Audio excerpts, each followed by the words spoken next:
أعوذ بالله من الشيطان الرجيم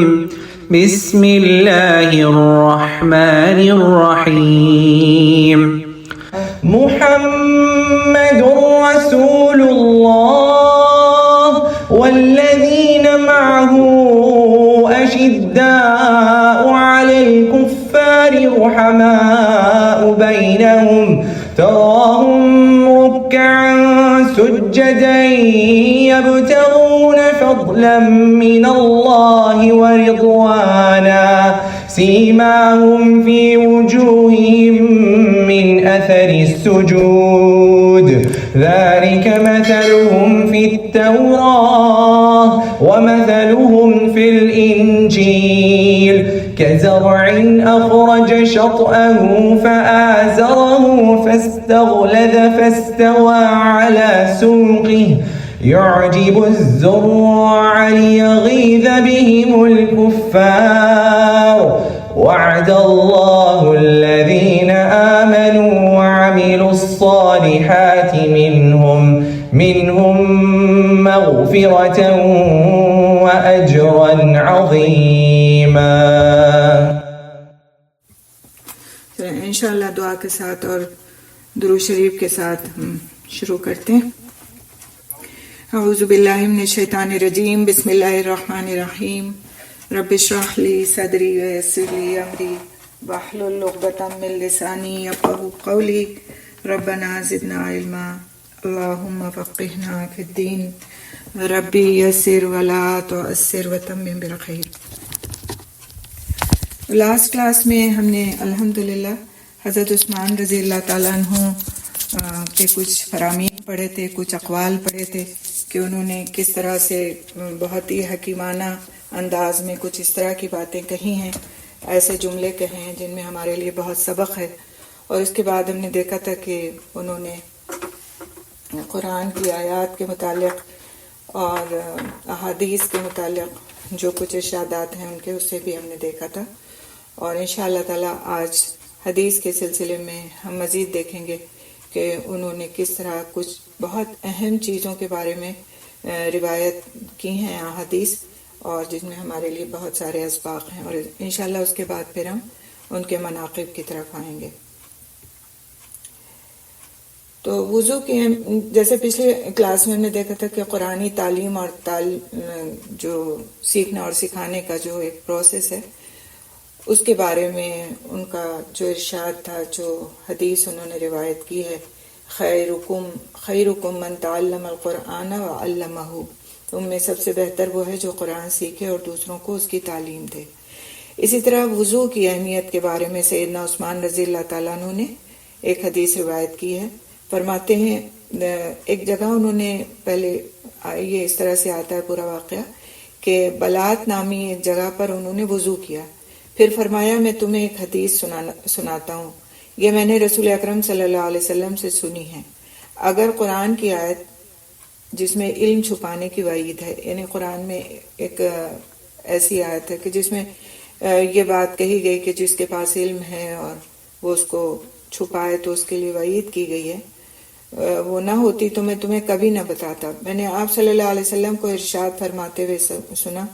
جس نے وضو کیا اور اچھے طریقے سے کیا پھر وہ داخل ہوا، یعنی مسجد میں داخل ہوا اور نماز پڑھی، تو اس نماز سے لے کر اگلی نماز تک کے دورانیے میں اس کے کیے گئے گناہ معاف ہو جاتے ہیں. اور یہ بڑی خوشخبری کی بات تھی. اور عورتیں کہیں گی کہ ہم مسجد نہیں جاتے، تو کوئی بات نہیں، کیونکہ ان کے لیے مسجد جانا فرض نہیں ہے، تو وہ اگر گھر میں بھی ایک نماز سے دوسرے نماز کے درمیان کے جو گناہ ہیں وہ ان کے لیے بھی اس میں ایک بشارت ہے کہ وہ گناہ معاف ہو جاتے ہیں. اسی طرح سیدنا حمران رحمۃ اللہ علیہ عثمان رضی اللہ تعالیٰ عنہ سے بیان کرتے ہیں کہ آپ نے پانی منگوایا اور وضو کیا اور پھر اس کے بعد ہنسے اور اپنے ساتھیوں سے فرمایا کہ آپ مجھ سے کیوں نہیں پوچھتے کہ میں کیوں ہنسا ہوں. انہوں نے کہا امیر المومنین آپ کیوں ہنسے ہیں؟ آپ نے فرمایا میں نے رسول صلی اللہ علیہ وسلم کو دیکھا، آپ نے اس جگہ کے قریب پانی منگوایا اور وضو کیا جس طرح میں نے وضو کیا ہے. پھر آپ ہنسے اور پوچھا الا تسألونی ما اضحکنی، تم مجھ سے پوچھتے نہیں کہ میں کیوں مسکرایا ہوں؟ میں نے کہا اللہ کے رسول صلی اللہ علیہ وسلم آپ کیوں مسکرائے ہیں؟ تو آپ صلی اللہ علیہ وسلم نے فرمایا کہ جب بندہ وضو کے لیے پانی لے اور اپنا چہرہ دھوئے تو اللہ تعالیٰ اس کے چہرے کے سارے گناہ دھو دیتا ہے، اور جب اپنے بازو دھوتا ہے تو اس کے گناہ جھڑ جاتے ہیں، اور سر کا مسح کرتا ہے تو اللہ تعالیٰ سر کے گناہ ختم کر دیتا ہے، اور پاؤں دھوتا ہے تو اسی طرح پاؤں کے گناہ بھی معاف کر دیے جاتے ہیں۔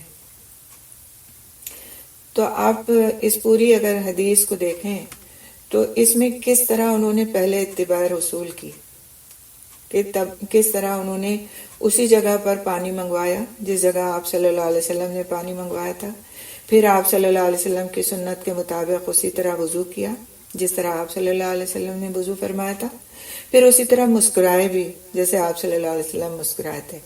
پھر اس کے بعد لوگوں سے اسی طرح سوال کیا کہ تم نے میری مسکراہٹ کی وجہ کیوں نہیں پوچھی، اور پھر یہ حدیث بیان کی۔ تو سبحان اللہ، ان لوگ کی باتوں میں کیسے اثر نہ ہو، کیونکہ ان کی بات صرف بات نہیں ہوتی بلکہ پوری اتباع کے ساتھ وہ بات ہوتی ہے۔ تو یہ حدیث بھی بڑی اہم حدیث ہے وضو کے بارے میں۔ اور اسی طرح سیدنا عثمان رضی اللہ تعالیٰ عنہ سے ایک اور روایت بھی ہے کہ رسول اکرم صلی اللہ علیہ وسلم نے فرمایا جس نے اللہ عز و جل کے حکم کے مطابق پورا وضو کیا تو فرض نمازیں ان کے درمیانے اوقات کے گناہوں کا کفارہ بن جاتی ہیں۔ یعنی ظہر اور عصر کے درمیان انسان سے کوئی گناہ سرزد ہوا اور اس نے عصر کے لیے وضو کیا تو ظہر اور عصر کے درمیان کے جو گناہ ہیں اللہ سبحانہ تعالیٰ ان کے لیے اس وضو کو کفارہ بنا دیتے ہیں اور وہ گناہ اس شخص سے دور کر دیے جاتے ہیں۔ لیکن ایک بات کی وضاحت ضروری ہے کہ یہ صغیرہ گناہوں کے لیے یہ بات آتی ہے، اگر کبیرہ گناہوں میں سے کوئی گناہ سرزد ہوا ہے تو اس کے لیے استغفار کرنا لازم ہے۔ اللہ تعالیٰ غفور الرحیم ہے، وہ کبیرہ گناہ بھی معاف فرما سکتا ہے، لہٰذا اس کے لیے بھی استغفار کی ضرورت ہے۔ اسی طرح سیدنا عثمان رضی اللہ تعالیٰ عنہ ایک مرتبہ کرسی پر بیٹھے ہوئے تھے، آپ نے وضو کے لیے پانی منگوایا، پھر دائیں ہاتھ پر انڈیل کر اسے دھویا، پھر دائیں ہاتھ پانی کے برتن میں ڈال کر دونوں ہاتھ 3 مرتبہ دھوئے، پھر اپنے چہرے کو 3 مرتبہ دھویا، پھر سر کا مسح کیا، پھر ٹخنوں تک دونوں پاؤں 3 مرتبہ دھوئے اور فرمایا میں نے رسول اکرم صلی اللہ علیہ وسلم سے سنا ہے جس نے میرے اس وضو کی طرح وضو کیا پھر 2 رکعتیں اس طرح ادا کی کہ دل میں کوئی خیال نہیں آیا تو اللہ تعالیٰ اس کے سابقہ تمام گناہ معاف کر دے گا۔ یعنی پوری دل جمعی کے ساتھ نماز پڑھی۔ دیکھیے ایک ہوتا ہے کہ خیال آ جاتا ہے اور انسان اس کو جھٹک دیتا ہے، اس خیال میں محو نہیں ہو جاتا، کھو نہیں جاتا کہ پتہ چلا کہ پڑھ کچھ رہے ہیں اور منہ سے نکل کچھ رہا ہے، اور ایک ہوتا ہے کہ جان بوجھ کے اپنے آپ کو خیال میں ڈالا جائے کہ اچھا چلو یہ تو نماز ہم پڑھتے ہی ہیں، ہم آٹومیٹیکلی جو کچھ ہم کو پڑھنا ہے وہ سب ہم پڑھ ہی لیتے ہیں، لہٰذا جس خیال کو بھی دل میں جگہ مل چکی ہے اسی پہ غور و فکر کرتے رہتے ہیں، تو یہ پھر غلط طریقہ ہے۔ تو ایسا وضو جس کے بعد 2 رکعتیں انسان پڑھے جس کو ہم تحیۃ الوضو کہتے ہیں، اور تو اس کے لیے بخشش کا وعدہ ہے کہ اس کے تمام گناہ سابقہ تمام گناہ معاف کر دیے جائیں گے۔ اور اس تحیۃ الوضو کے لیے آپ صلی اللہ علیہ وسلم نے حضرت بلال رضی اللہ تعالیٰ عنہ کے تعلق سے بھی ایک بات فرمائی تھی جس کا مفہوم یہ ہے کہ جب میں جنت کے سیر پہ لے جایا گیا تو وہاں میں نے بلال کے قدموں کی آواز سنی، اور جب میں نے معلوم کیا اور جب وہ آپ صلی اللہ علیہ وسلم واپس تشریف لائے معراج سے اور آپ صلی اللہ علیہ وسلم نے حضرت بلال رضی اللہ تعالیٰ عنہ سے دریافت فرمایا کہ ان کا کون سا ایسا عمل ہے کہ پھر ان کے قدموں کی چاپ جنت میں سنائی دے رہی ہے، تو انہوں نے بتایا کہ وہ جب بھی وضو کرتے ہیں تو 2 رکعت نماز پڑھ لیتے ہیں۔ تو یہ ایک بہت اہمیت کی بات ہے۔ آپ دیکھیں اس تحیۃ الوضو کے بہت فائدے ہیں۔ جب ہم وضو کر کے آتے ہیں واش روم سے اور تھوڑا سا اپنے آپ کو اپنی فرض نماز کے لیے یکسو کرنا چاہتے ہیں تو اگر ہم اس سے پہلے 2 نفل پڑھ لیں تو طبیعت میں ایک طرح کی یکسوئی آ جاتی ہے، اطمینان آ جاتا ہے۔ بہت سے ایسے لوگ جو کھڑے ہو کر کے جن کے لیے نماز پڑھنا دشوار ہوتا ہے اور ابھی وہ واش روم سے آئے اور ایک دم ان کو تھکن کا سا احساس ہو رہا ہے، وہ اگر بیٹھ کے بھی 2 رکعت پڑھیں، بہتر تو یہی ہے کہ کھڑے ہو کر پڑھیں، لیکن اگر بیٹھ کر بھی پڑھیں تو طبیعت ایک دم پرسکون ہو جاتی ہے اور نماز کے لیے انسان ذہنی طور پر بہت اچھی طرح تیار ہو جاتا ہے۔ تو تحیۃ الوضو کی بہت اہمیت ہے۔ سارے دن میں ہر وقت اگر نہ بھی صحیح تو کم از کم کوشش کریں کہ ایک وقت تو کم از کم دن میں ضرور تحیۃ الوضو پڑھیں. وضو تو ہم کرتے ہی نا، 5 بار نہ صحیح تو 3 بار 2 بار تو وضو کرنا ہی ہوتا ہے. جاڑوں میں دن چھوٹے ہوتے ہیں، ایک وضو سے انسان کئی نمازیں پڑھ لیتا ہے، کوئی حرج کی بات نہیں. اگر وضو قائم ہے تو ایک سے دوسری نماز بھی ایک وضو سے پڑھی جا سکتی ہے. لیکن جب بھی وضو کریں کوشش کریں کہ اگر وقت میں اتنی گنجائش ہے، اول وقت جو نماز پڑھے گا اس کے لیے تو بہت گنجائش ہوتی ہے، تو پھر اس نماز کو اپنے ہاتھ سے نہ جانے دیں، کیونکہ اس کے لیے بڑی بشارتیں ہیں. انشاءاللہ تعالیٰ اس کی بھی کوشش کرنا، ہمیں عادت ڈالنا ہے. اور صحابہ کرام کے بارے میں جب ہم پڑھتے ہیں تو ہماری یہی کوشش ہونا چاہیے کہ ہم اپنے عمل کے لیے اس میں سے باتیں لیں. سیدنا عثمان رضی اللہ تعالیٰ عنہ فرماتے ہیں کہ میں نے رسول اکرم صلی اللہ علیہ وسلم سے سنا، آپ صلی اللہ علیہ وسلم نے فرمایا، میں ایک کلمہ جانتا ہوں، اگر کوئی شخص اسے سچے دل سے کہے تو اس پر آگ حرام ہو جائے گی. سیدنا عمر بن خطاب رضی اللہ تعالیٰ عنہ نے فرمایا، میں بتاتا ہوں وہ کون سا کلمہ ہے. اس سے مراد وہی کلمہ اخلاص ہے جس کی اللہ تعالیٰ نے محمد صلی اللہ علیہ وسلم اور آپ کے صحابہ کو تاکید کی اور ان کے لیے ضروری قرار دیا. یہ تقویٰ کا کلمہ ہے جس پر اللہ سبحانہ تعالیٰ کے نبی صلی اللہ علیہ وسلم نے اپنے چچا ابو طالب کو ان کی موت کے وقت آپ صلی اللہ علیہ وسلم اپنے چچا ابو طالب کو ان کی موت کے وقت ترغیب دیتے رہے. یعنی کون سا کلمہ ہے وہ؟ لا الہ الا اللہ کی گواہی دینا. اسی طرح سیدنا عثمان بن عفان رضی اللہ تعالیٰ عنہ فرماتے ہیں کہ نبی صلی اللہ علیہ وسلم نے فرمایا، جس شخص کی موت اس حال میں آئی کہ وہ جانتا تھا کہ اللہ کے سوا کوئی معبود نہیں، وہ جنت میں داخل ہوگا. تو جانتا تھا اس سے مراد یہاں یہ نہیں کہ خالی بس وہ جانتا تھا، مراد یہ ہے کہ اس نے اس بات کی گواہی دی، اقرار کیا. سیدنا عثمان رضی اللہ تعالیٰ عنہ کے آزاد کردہ غلام حارث کا بیان ہے کہ ایک دن سیدنا عثمان رضی اللہ تعالیٰ عنہ تشریف فرما تھے، ہم بھی آپ کے ساتھ موجود تھے. اس دوران مؤذن آپ کے پاس آیا اور نماز کے لیے کہا. آپ نے پانی والا ایک برتن منگوایا جس میں تقریباً 1 مد پانی ہوگا. اس سے وضو، ایک پیمانہ ہوتا تھا جیسے اب ہمارے یہاں لیٹر ہوتا ہے، اس طرح سے اس وقت مد کے نام سے ایک پیمانہ ہوتا تھا. اس سے انہوں نے وضو کیا اور فرمایا کہ میں نے رسول صلی اللہ علیہ وسلم کو اسی طرح وضو کرتے دیکھا. پھر رسول اکرم صلی اللہ علیہ وسلم نے فرمایا،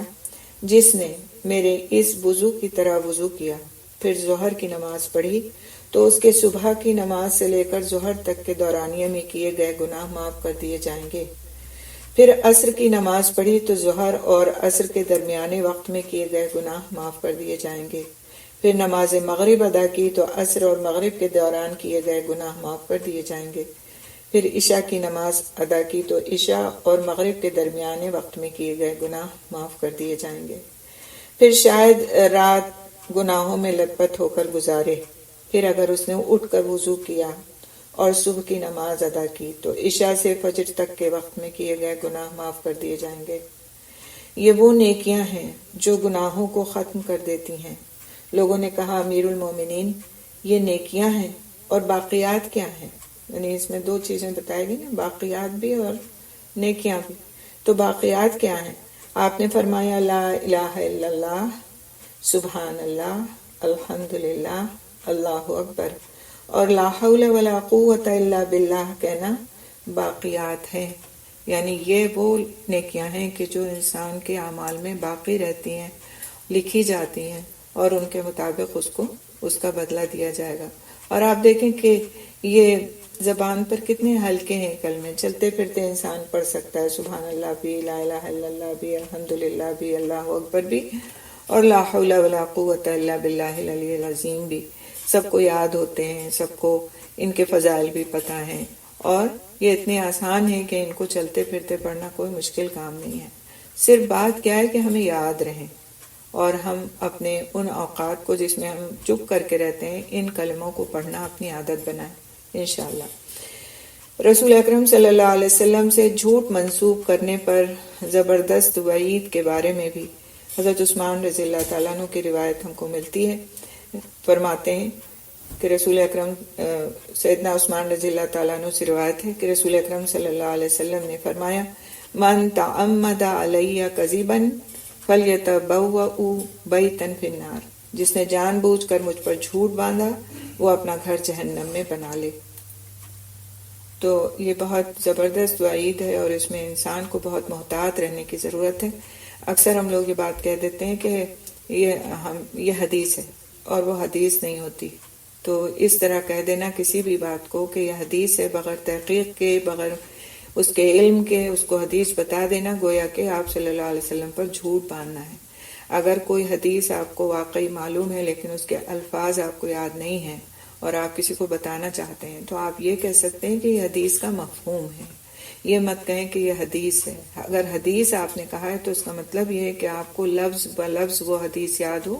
تب آپ اس کو حدیث کہہ کر کے کسی دوسرے کو بتائیں۔ اگر وہ لفظ بلفظ نہیں یاد ہے، کہیں پر یاد ہے کہیں پر چھوٹ گئی یا وہ الفاظ مختلف ہو گئے ہیں، تو اس کو حدیث کہنا یا قرآن کہنا یہ بالکل ایک ایسی بات ہے کہ اس سے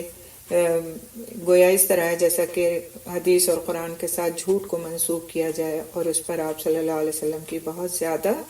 بہت زبردست وعید ہے کہ وہ اپنا گھر جہنم میں بنا لیں۔ تو جہنم میں لے جانے والی چیزوں میں سے ایک یہ بھی بات ہے، لہٰذا اس میں بھی بہت محتاط رہنے کی ضرورت ہے۔ اب ہم دیکھیں گے انشاءاللہ تعالی حضرت عثمان رضی اللہ تعالیٰ عنہ کے کچھ مناقب یعنی کچھ صفات، ان کی کوالٹیز، ان کی جو ان کے اندر ان کے کردار میں ہمیں جھلکتی نظر آتی ہیں، کچھ واقعات کی روشنی میں انشاءاللہ ان کا مطالعہ کریں گے۔ تو سیدنا عثمان رضی اللہ تعالیٰ عنہ کا جو حلم تھا، حلم و بردباری، حلم کہتے ہیں کہ ایک سنجیدہ مزاجی، بردباری، تو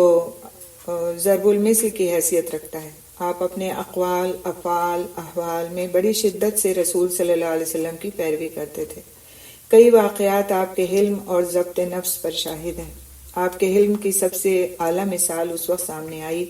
جب بلوائیوں نے آپ کے گھر کا محاصرہ کر رکھا تھا، یعنی آپ کے شہادت کے وقت۔ انشاءاللہ شہادت کا واقعہ ہم اپنی نیکسٹ کلاس میں پڑھیں گے کیونکہ وہ ایک پورا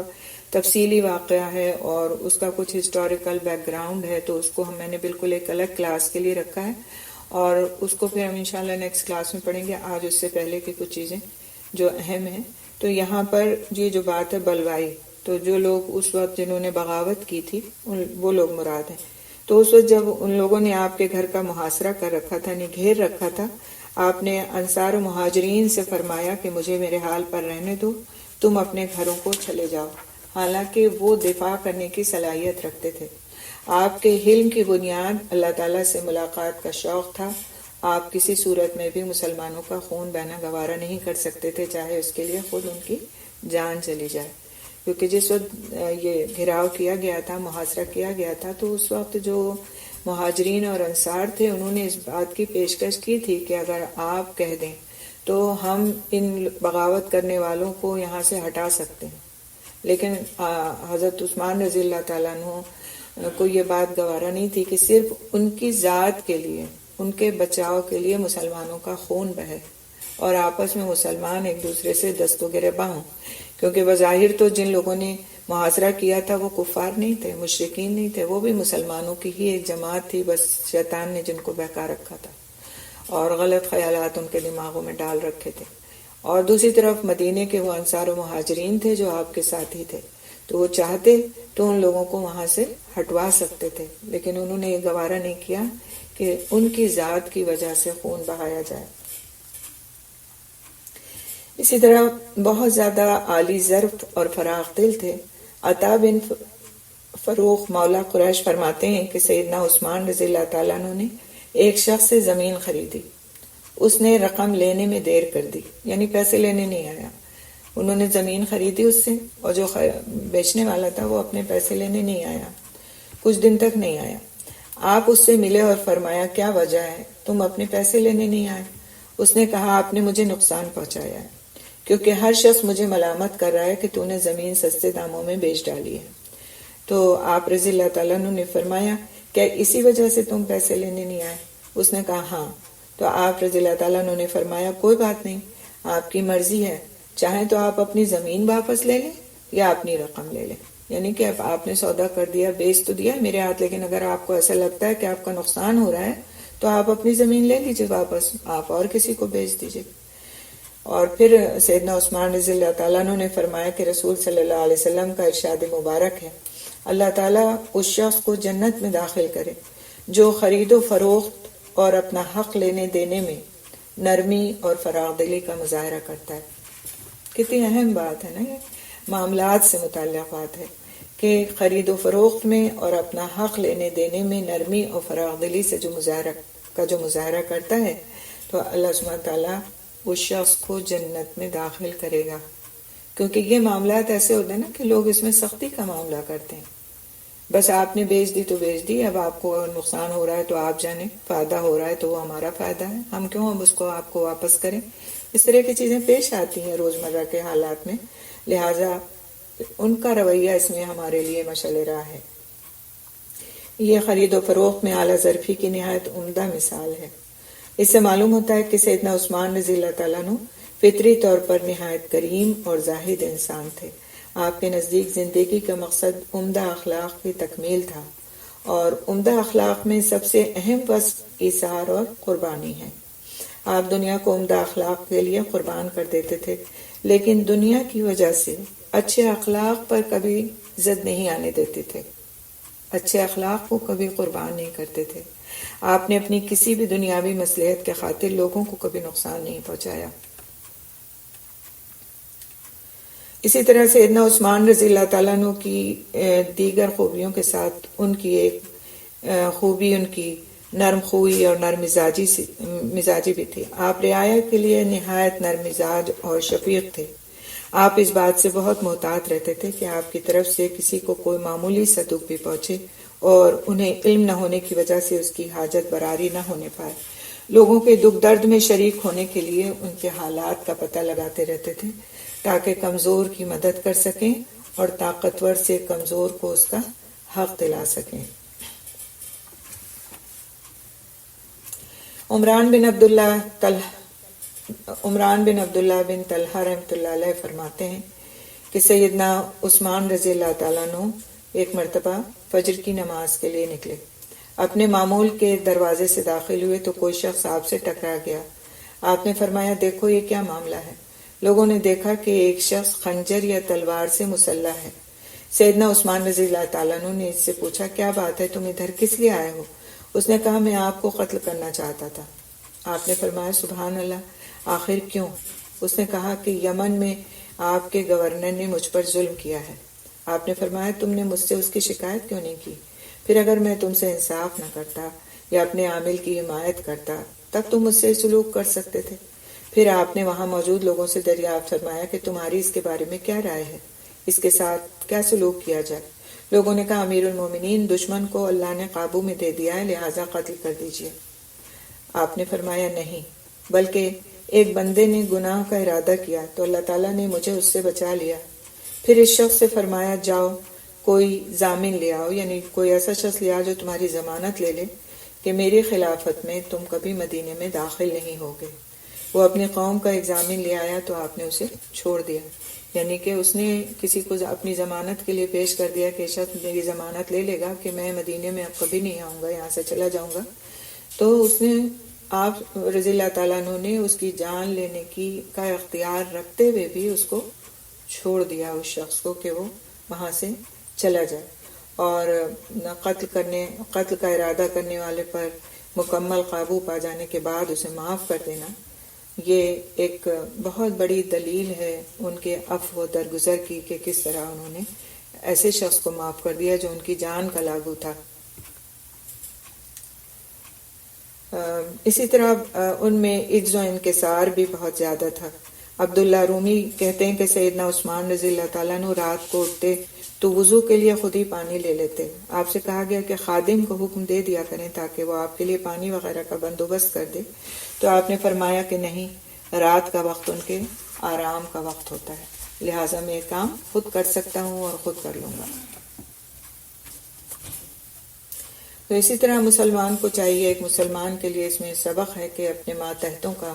جنہیں اللہ تعالیٰ نے اس شخص کا فرما بردار بنایا، خیال رکھے، ان کے احساسات، جذبات، ضروریات اور آرام وغیرہ کو اہم سمجھیں، کیونکہ وہ بھی انسان ہیں اور انسانی ضروریات انہیں بھی لاحق ہیں، ان پر ان کی طاقت سے بڑھ کر بوجھ نہیں ڈالنا چاہیے۔ آپ کے تواضع اور عز و انکسار کی ایک نہایت عمدہ مثال یہ بھی ہے کہ ایک مرتبہ آپ سوار ہو کر کہیں جا رہے تھے، راستے میں رسول اکرم صلی اللہ علیہ وسلم کے چچا سیدنا عباس رضی اللہ تعالیٰ عنہ ملے۔ آپ ان کے ادب میں سواری سے نیچے اتر پڑے۔ آپ کون تھے؟ خلیفۃ المومنین تھے، امیر المومنین تھے، اس وقت کی، اپنے وقت کی سب سے بڑی ہستی تھے، لیکن رسول اکرم صلی اللہ علیہ وسلم کے چچا جا رہے تھے پیدل، لہٰذا ان کے ادب میں سواری سے نیچے اتر پڑے۔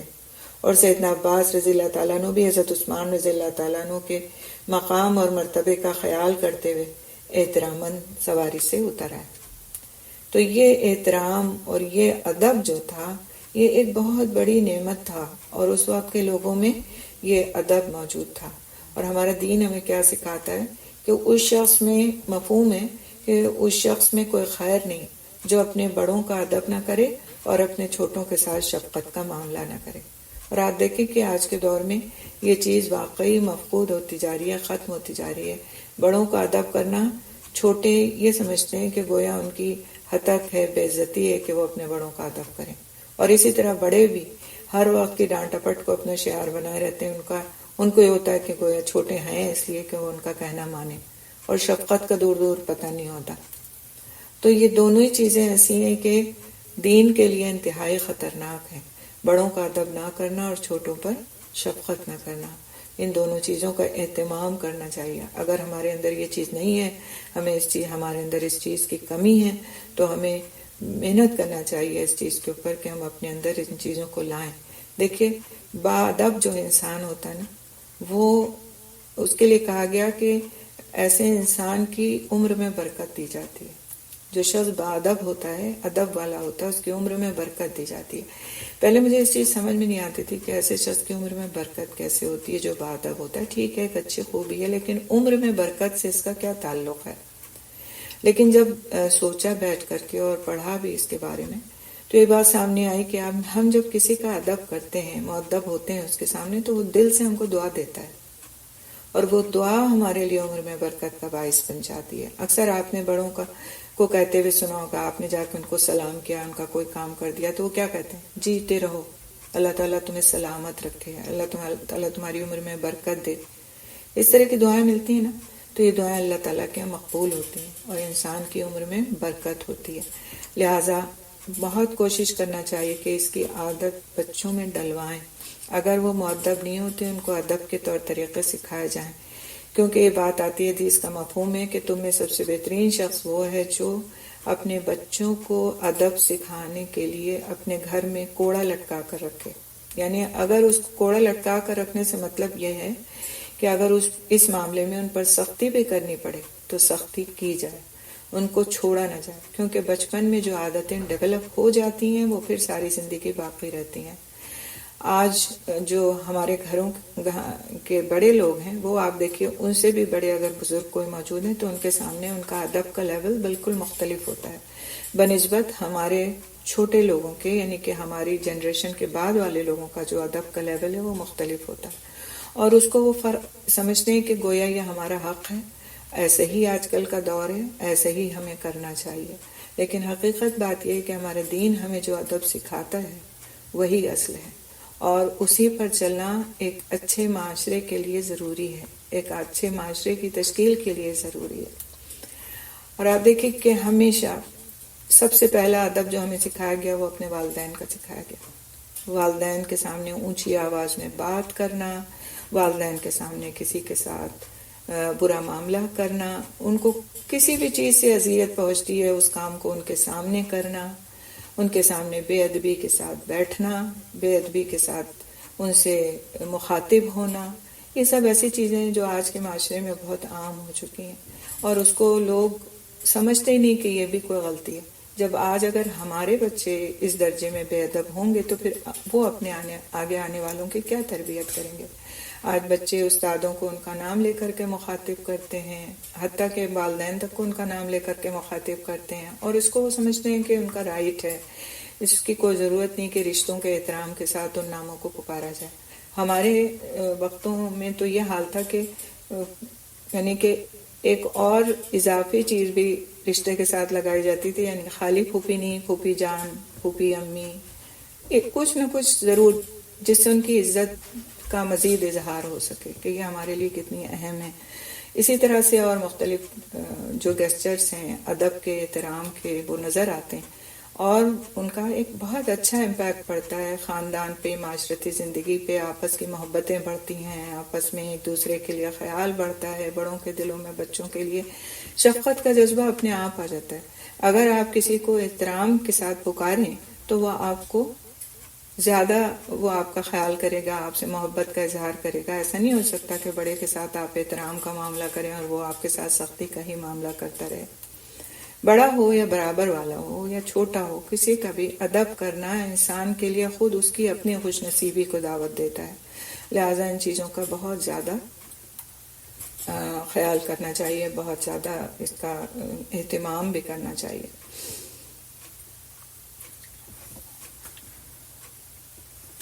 آگے ہم تھوڑا سا کچھ اور ان کی صفات کو پڑھتے ہیں، کچھ مناقب کو اور پڑھتے ہیں انشاءاللہ۔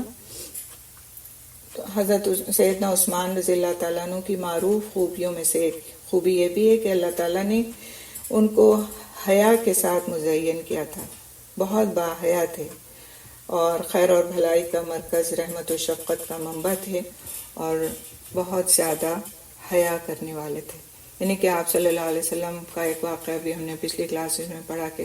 جب حضرت عثمان رضی اللہ تعالیٰ عنہ داخل ہوئے تو آپ صلی اللہ علیہ وسلم نے اپنے کپڑوں کو درست کیا اور بیٹھ گئے ان کے احترام میں،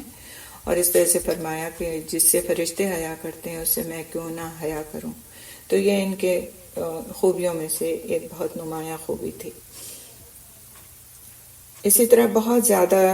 جود و سخا والے تھے، بہت سخی و کریم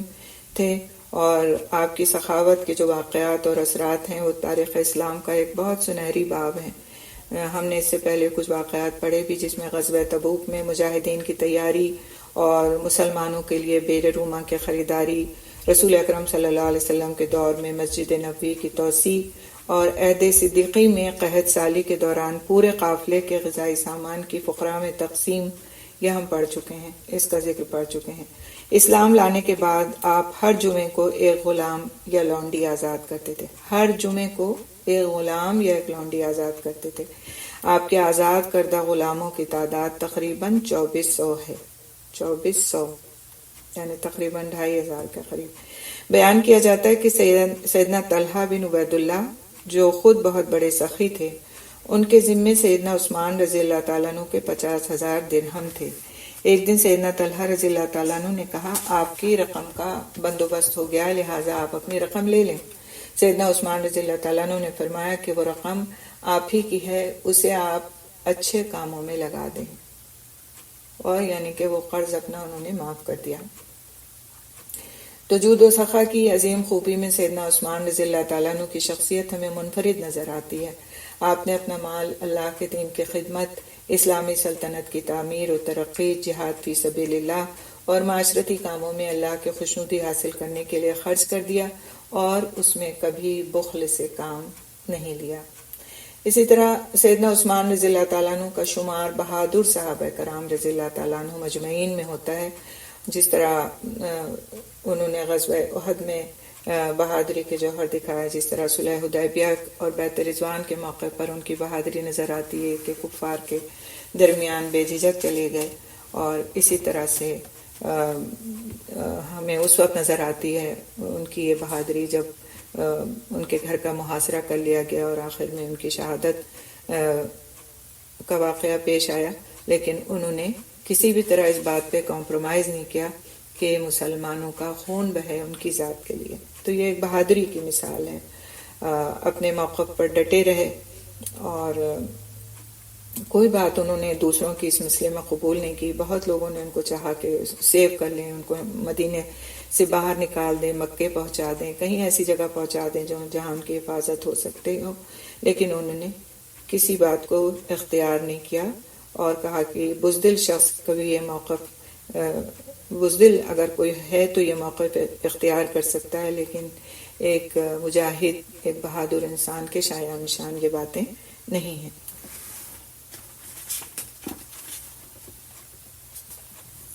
اسی طرح ہمیں بعض واقعات سے ان کی مستقل مزاجی اور دور اندیشی کا بھی پتہ چلتا ہے کہ جب سیدنا ابو بکر رضی اللہ تعالیٰ عنہ نے انہیں اسلام کی دعوت دی تھی تو فرمایا تھا کہ تعجب ہے اے عثمان، آپ تو دور اندیش، سمجھدار اور مستقل مزاج آدمی ہیں، حق و باطل کی تمیز آپ کے لیے کوئی مشکل نہیں ہے، یہ بت کیا ہیں جن کی ہماری قوم پوجا کرتی ہے؟ اور پھر حضرت عثمان رضی اللہ تعالیٰ عنہ نے فوراً اسلام قبول کر لیا تھا۔ تو ان کی مستقل مزاجی اور دور اندیشی کے اور بھی کئی واقعات آتے ہیں۔ اسی طرح سے صبر و تحمل کی مثال تھے، اور امت کے مفادات جب پیش نظر ہوتے تھے تو پھر وہ اپنے مفادات کو پیچھے ڈال دیتے تھے۔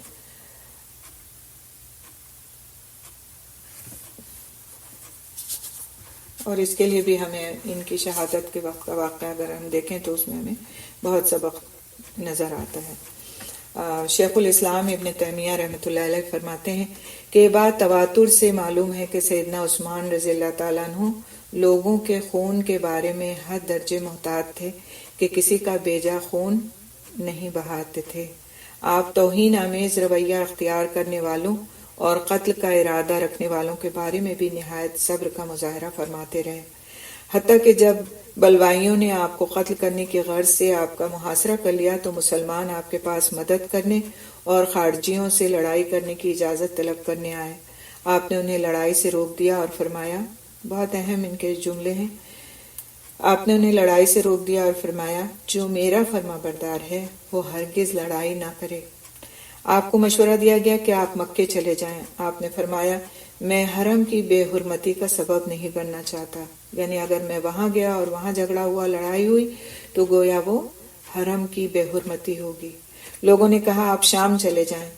تو جواب دیا کہ میں اپنے ہجرت کے گھر کو نہیں چھوڑ سکتا،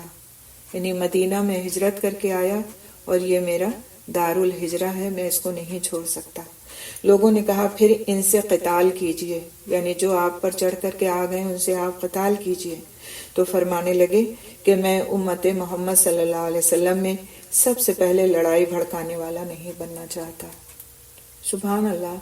اپنی ذات کے لیے کسی بات کو قبول نہیں فرمایا، حالانکہ ان طور طریقوں میں سے اگر وہ کسی چیز کو اپنا لیتے تو ایک طرح سے ان کی حفاظت کا ایک جواز بن جاتا۔ اسی طرح سیدنا عثمان رضی اللہ تعالیٰ عنہ عدل و انصاف کی صفت سے مزین تھے۔ عبداللہ بن عدی بن خیار کہتے ہیں کہ جن دنوں آپ محصور تھے، یعنی لوگوں نے آپ کو گھیر رکھا تھا، میں آپ کے پاس گیا اور کہا کہ آپ مسلمانوں کے امیر ہیں اور عالم ہیں، اور اس وقت عالم یہ ہے کہ فتنہ برپا کرنے والوں کا امام عبد الرحمن بن ادیس بلوی ہمیں نماز پڑھا رہا ہے، یعنی آپ نماز پڑھانے کے اختیار ہیں، امام ہیں، اور نماز ہمیں پڑھا کیونکہ ان کو تو گھر میں بند کر دیا تھا نا، بالکل گھر سے باہر نہیں نکل سکتے تھے، تو باہر جب نماز ہوتی تھی تو یہ شخص جو بلوائیوں کا سردار تھا یہ نماز پڑھاتا تھا۔ تو کہنے لگے میں تو اس کے پیچھے نماز نہیں پڑھتا۔ تو سیدنا عثمان رضی اللہ تعالیٰ عنہ نے فرمایا، نماز کا شمار لوگوں کے اچھے اعمال میں ہوتا ہے، لہٰذا جب لوگ اچھائی کریں تو ان کے ساتھ مل کر اچھائی کرو، اور جب وہ برائی کریں تو ان کی برائی سے بچو۔ سبحان اللہ، کتنی بڑے دل کی بات ہے کہ دشمن ہے اس کے بارے میں کیا کہہ رہے ہیں کہ نماز ایک اچھا عمل ہے۔ اب اگر وہ تمہیں نماز پڑھا رہا ہے تو تم نماز اس کے پیچھے پڑھ سکتے ہو کیونکہ وہ ایک اچھا عمل کر رہا ہے۔ ہاں، وہ اس نے محاصرہ کر رکھا ہے، وہ دوسری برائیاں کر رہا ہے، تو ٹھیک ہے، اس میں تم مت شامل ہو۔ حالانکہ اگر وہ شخص جو ان کے پاس آئے تھے وہ اس کو اور بھڑکا دیتے کہ ہاں اس کے پیچھے نماز مت پڑھنا، تو مسلمانوں کی ایک بڑی جماعت نماز باجماعت پڑھنے سے محروم ہو جاتی۔ اس وقت کیوں محروم ہو جاتی؟ کیونکہ حضرت عثمان رضی اللہ تعالیٰ عنہ تو نماز پڑھا نہیں سکتے تھے، ان کو تو گھر میں بند کر دیا ہوا تھا۔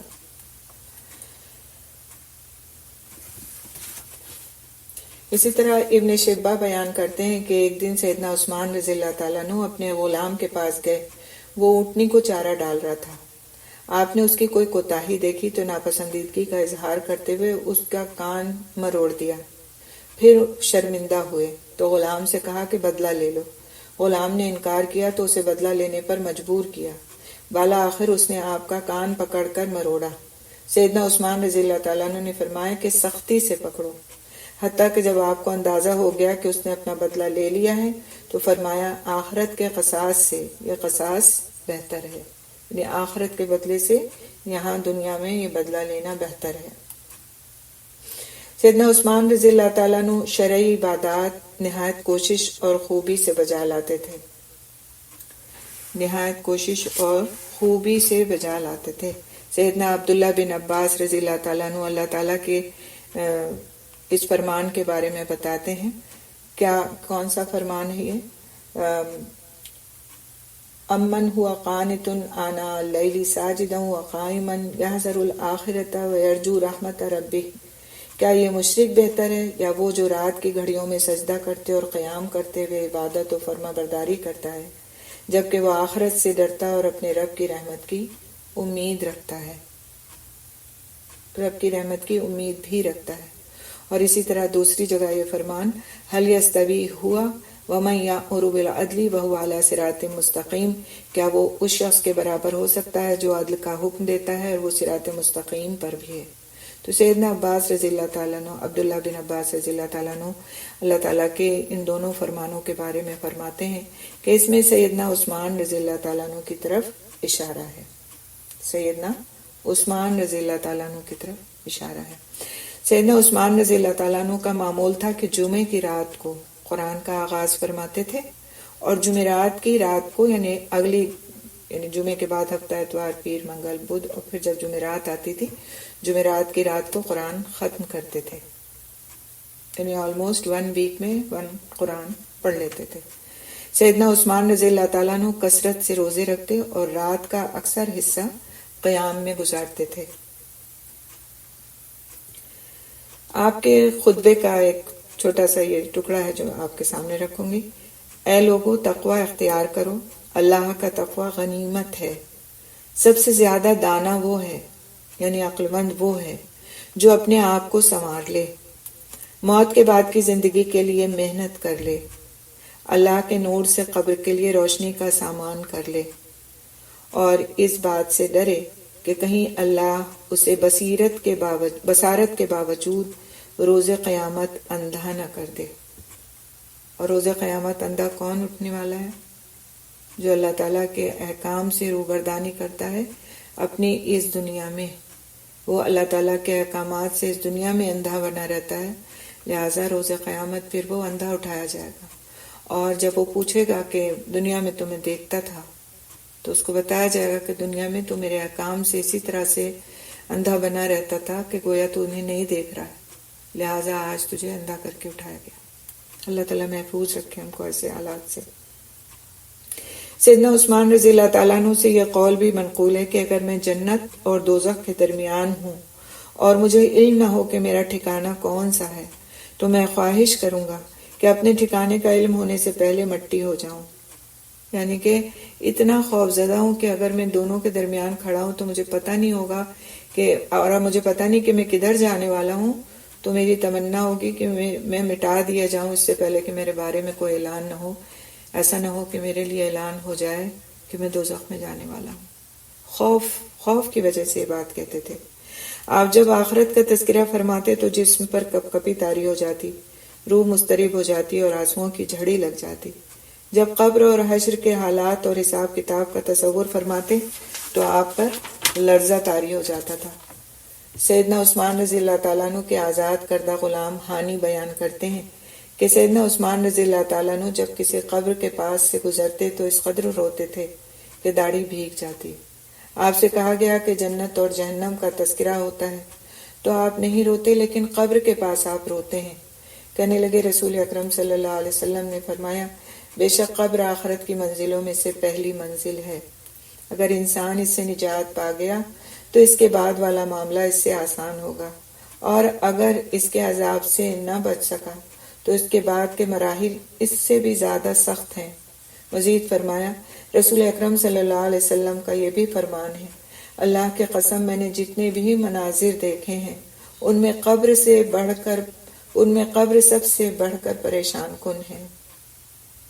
اسی طرح رسول اکرم صلی اللہ علیہ وسلم میت کو دفن کر کے فارغ ہوتے تو قبر کے پاس کھڑے ہو کر کے فرماتے تھے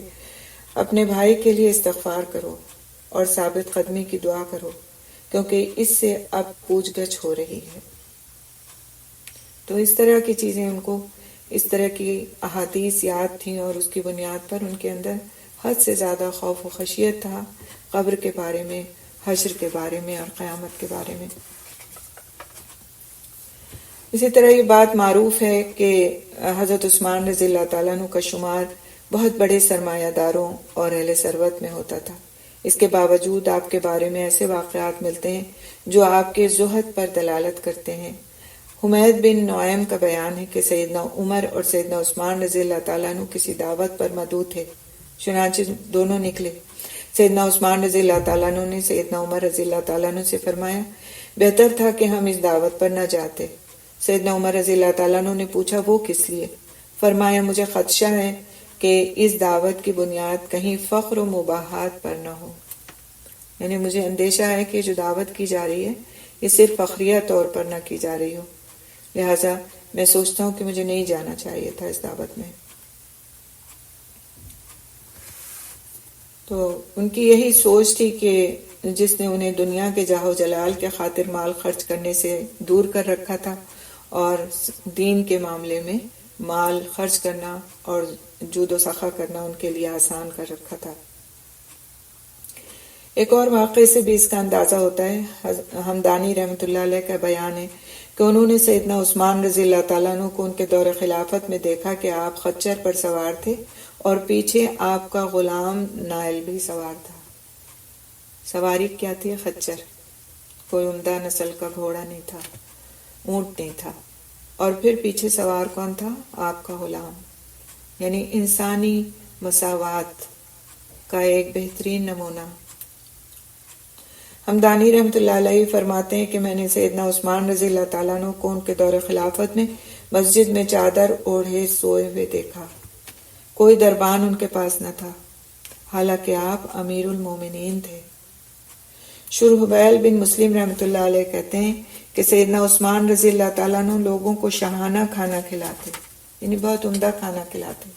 اور خود گھر جا کر سرکے اور زیتون کے تیل سے کھانا تناول فرماتے تھے۔ تو یہ امیر المومنین سیدنا عثمان رضی اللہ تعالیٰ عنہ کی زہد کی چند مثالیں ہیں۔ قابل توجہ بات یہ ہے کہ اگر کوئی زہد اختیار کرتا ہو، یعنی کہ اپنے آپ کو بہت روک کر رکھنے والا ہو دنیا کے معاملے میں، اور وہ متوسط طبقے سے، غریب طبقے سے تعلق رکھتا ہو، تو کوئی بڑی بات نہیں ہے، کوئی چنبے کی بات نہیں ہے۔ لیکن جب کوئی شخص ناز و نعمت میں پلا ہو تو اس کا زہد واقعی حیران کن ہوتا ہے، اور عبرت حاصل کرنے والوں کے لیے اس میں نصیحت ہوتی ہے، اس لیے کہ مال و دولت کی کثرت انسان کو شاخرچ اور راحت طلب بنا دیتی ہے۔ کسی دولت مند آدمی کا زاہد ہونا یقیناً اس کے اللہ کی طرف لوٹنے والے ہونے کی پر دلالت کرتا ہے، کیونکہ یہ اس وقت تک ممکن نہیں جب تک اسے اپنے نفس پر غلبہ حاصل نہ ہو اور وہ دنیا کو آخرت کے مقابلے میں ناقابل توجہ نہ سمجھتا ہو۔ اسی طرح سیدنا عثمان رضی اللہ تعالیٰ عنہ کا معاملہ ہے کہ وہ مسلمانوں میں سب سے زیادہ مالدار تھے، لیکن ان کی قوت ایمانی اور خواہشات اور نفس پر، ان کی جو قوت ایمانی تھی وہ خواہشات اور نفس پرستی پر غالب تھی۔ آپ نہ صرف ایک بڑے زاہد انسان تھے بلکہ ان تمام لوگوں کے لیے ایک مثال بھی تھے جو دولت مند ہونے کے باوجود دنیا سے زہد اختیار کرنا چاہتے ہیں۔ سیدنا عثمان رضی اللہ تعالیٰ عنہ زبان، عمل اور کردار سے ہر آن اللہ تعالیٰ کا بہت شکر ادا کرنے والے تھے۔ ایک دن کچھ لوگوں کو شک کی بنا پر پکڑنے گئے، لیکن وہ لوگ آپ کے وہاں پہنچنے سے پہلے ہی وہاں سے چلے گئے تھے، تو آپ نے اللہ تعالیٰ کے شکر کے طور پر ایک غلام آزاد کیا کہ ان کے ہاتھوں مسلمانوں کی رسوائی نہیں ہوئی۔ پکڑنے گئے تھے لیکن وہ لوگ وہاں سے جا چکے تھے، تو آپ نے اس بات پہ شکر ادا کیا، کوئی غصہ نہیں کیا کہ اللہ تعالیٰ نے آپ کے ہاتھ سے، آپ کے ہاتھوں کو ایک غلط کام میں پڑنے سے بچا لیا اور اس کے لیے غلام آزاد کیا شکر کے طور پہ۔ کبھی بھی کوئی اچھا کام ہو جائے آپ سے تو اس کو یہ نہ سمجھا کریں کہ یہ میری کوئی خوبی تھی، میں نے کر لیا یہ کام، بلکہ ہماری زبان سے ایک کلمہ ادا ہونا چاہیے، وما توفیقی الا باللہ۔ ہمارے اندر صلاحیت نہیں تھی، اس کام کو کرنے کی، لیکن یہ کام جو ہم نے کیا ہے یہ صرف اور صرف اللہ کی دی ہوئی توفیق سے ہے، کیونکہ جب انسان یہ کلمہ کہتا ہے بما توفیقی الا باللہ، اور یہ کلمہ کہتا ہے لا حول ولا قوت الا باللہ، اور یہ خاص طور سے ایسے کلمات ہیں جو انسان کے فخر و غرور کو توڑتے ہیں اور اللہ تعالیٰ کے سامنے اس کو بندہ بن کر رہنے کی صلاحیت عطا کرتے ہیں، تو اللہ تعالیٰ پھر بہت خوش ہوتے ہیں کہ میرا بندہ فخر و غرور اور کبر میں نہیں مبتلا، بلکہ اپنے آپ کو یہی سمجھتا ہے کہ جو کچھ میں نے اس کو توفیق دی ہے تبھی وہ یہ کام کر پایا ہے۔ تو اپنے آپ کو جب بھی کوئی آپ کی تعریف آپ کے منہ پر کر دے یا کسی طرح کا آپ کے اندر خود بھی احساس پیدا ہونے لگ جائے کہ مجھ سے یہ کام بہت بڑا ہو رہا ہے، تو اس موقع پر ضرور ان کلمات کو کہہ لینا چاہیے، کیونکہ یہ ایک بہت اہم بات ہے کہ ہمارے اندر ایک جو ہوتی نا سیلف پریز، وہ نہ پیدا ہونے پائے، اپنی تعریف کی خواہش یا اپنی تعریف کو خود سمجھنا کہ ہم تعریف کے لائق ہیں، یہ جذبہ پیدا ہو جانا انسان کو پھر فخر اور کبر میں مبتلا کر دیتا ہے۔ اور پھر اگر کوئی اچھا کام ہم سے ہو جاتا ہے تو شکر کے طور پر کوئی نیکی کا کام مزید کریں،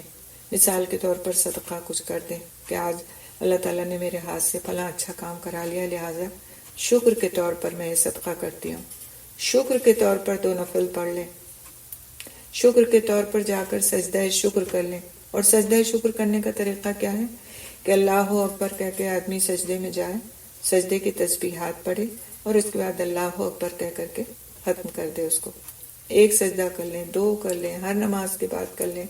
جن نمازوں کے بعد سجدہ نہیں ہے جیسے فجر اور عصر کے بعد، اس کے علاوہ 3 نمازوں کے بعد کر سکتے ہیں، یا کسی بھی وقت بیٹھے ہیں ہمارے دل میں یہ بات آئی کہ اللہ کا احسان ہے، اللہ نے مجھے فلاں چیز سے نوازا، اللہ اکبر کہہ کے انسان سجدہ شکر کر لے اس وقت پر، تو اللہ کے نزدیک ان سجدوں کی بڑی اہمیت ہے، کیونکہ جو بندہ اللہ تعالیٰ کا شکر ادا کرتا ہے وہ بندہ اللہ کے نزدیک مقربین میں سے ہے۔ اللہ تعالیٰ پسند فرماتے ہیں ایسے لوگوں کو جو شکر کی نعمت سے مالا مال ہے، اپنے آپ کو کچھ نہ سمجھنے والے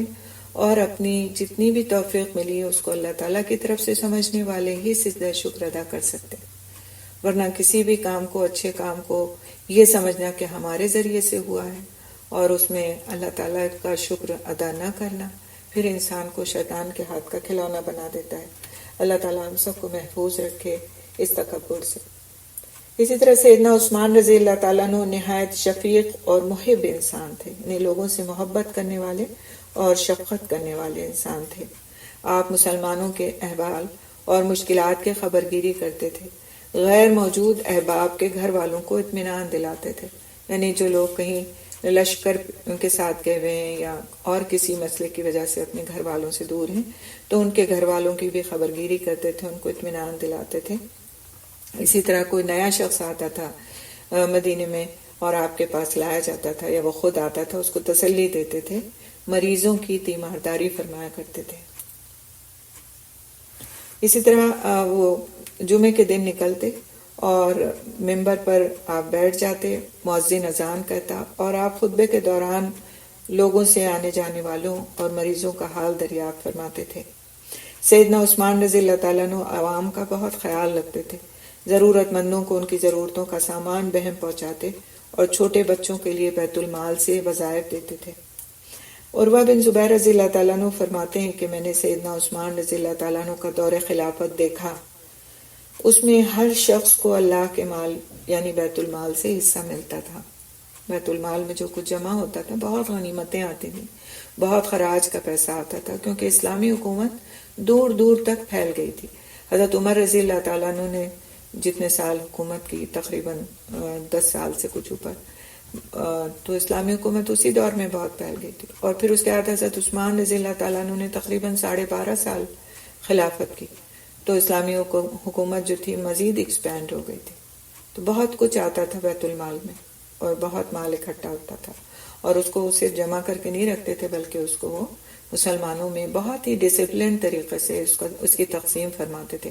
بوڑھے لوگوں کے لیے الگ وظائف تھے، جوانوں کے لیے الگ، اس میں سے ان کو اسلحہ بہم پہنچانے کے لیے، ان کی مدد کرنے کے لیے، شادی بیاہ میں مہر کے لیے ان کی مدد کرنے کے لیے، اسی طرح سے چھوٹے بچوں کے وظیفے، اگر وہ دودھ پیتے بچے ہیں تو الگ، پھر ان عورتوں کے لیے الگ جو بیوہ ہیں، محتاج ہیں، کوئی ان کے خبر گیری کرنے والا نہیں ہے، تو اس مال میں سے ان لوگوں کو وظائف دیے جاتے تھے. اور اس کے لیے پورا ایک نظام تھا. یہ نہیں تھا کہ جو آیا بس اس کو جو ہیپیزڈلی دے دیا گیا اور جو اس نے مانگا وہ اس کو دے دیا گیا، بلکہ ایک نظام کے تحت ایک مقررہ رقم ہوا کرتی تھی جو ان لوگوں کو باقاعدگی کے ساتھ مہینے میں یا پھر ہفتے میں ان کے لیے مقرر کی جاتی تھی اور ان کو دی جاتی تھی، تاکہ وہ اپنی ضرورتوں کے لیے ہاتھ نہ پھیلانے والے ہوں. اور جو مال آ رہا ہے وہ مسلمانوں کا حق ہے، لہٰذا ان میں ہی تقسیم کیا جائے. اسی طرح ذمہ داریوں کی تقسیم میں بھی انہوں نے جس طرح سے حکمت کے ساتھ معاملہ کیا تھا کہ مختلف علاقوں کے کام مختلف لوگوں کے انہوں نے سپرد کیے تھے، جس طرح کہ ہر ملازم جس کام کا مکلف ٹھہرایا گیا، یعنی جو کام جس کے سمجھا گیا کہ اس کے اندر یہ کام کرنے کی صلاحیت ہے اس کو وہ کام دیا گیا. اس میں یہ نہیں کیا گیا کہ یہ جو ہے فلاں کے خاندان کا شخص ہے یا یہ بہت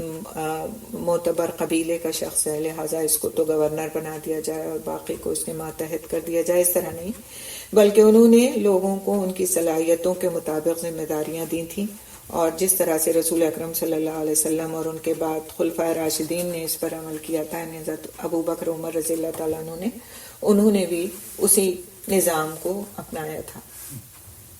اسی طرح انہوں نے باصلاحیت لوگوں سے بھی استفادہ کیا تھا، اور قابل اور باصلاحیت لوگوں کی قدر، امت کو ان کے ادب و احترام کی تلقین، ان سے ان کے شایع نشان سلوک، ان کے حقوق کا خیال، ان کی صلاحیتوں اور تجربات سے فائدہ اٹھانا، یہ حضرت عثمان رضی اللہ تعالیٰ عنہ کی اہم خوبیوں میں سے ہے.